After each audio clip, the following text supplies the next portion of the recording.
आता एक व्हिडिओ बघत होतो. व्हिडिओ बघताना एक व्हिडिओ बघितला मित्रांनो, की काल रात्री एका मुलाला दगडूशेठवळण स्टेशनला जायचं होतं आणि दगडूशेठवळण स्टेशनला जाताना त्यांची डील झाली 100 रुपयामध्ये.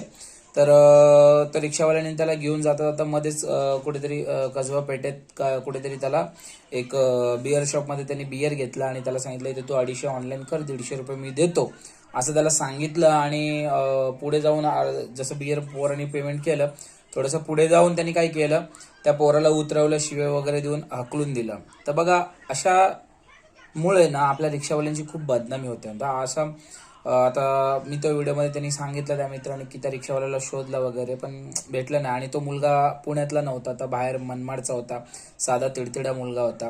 तर लक्षात ठेवा, आता एक दोन लोकांमुळे ना तर रिक्षावाल्यांची खूप बदनामी होत चालली आहे. तर त्या बदनामीपासून वाचवण्यासाठी अशा जे नालायक रिक्षावाले असतात, भडवे, तर अशा लोकांना आळा घालत जावा. तर इमानदारीने जगा, इमानदारीने करा, इमानदारीने राहा. भेटतं एवढं चांगलं करतं, कष्ट केलं तर सगळं भेटतं. पण असे फालतू धंदे करून काय फायद्याचं? किती तुमच्यामुळे दुसऱ्या रिक्षावाल्यावरती अजिबात विश्वास राहणार नाही ना. हा, कळत कसं काय नाही. तर थोडंसं असं फालतूपणा, हे नशेडी विषेडी लोक असतात, या लोकांच्या नादी लागू नका. आणि कस्टमर पण रिक्षावाल्यांनी असं काय सांगितलं तर अशा काय गोष्टी करू नका. जागेवरती सोडलं तर उतरा, नाही तर रिक्षामधनं लगेच नंबर असतात पोलिसांच्या, कॉन्टॅक्ट करू शकता. कोण तेवढ्या याच्यामध्ये तुम्हाला मारून पळून जाणार नाहीये.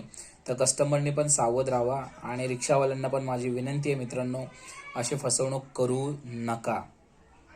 ठीक आहे. जय महाराष्ट्र.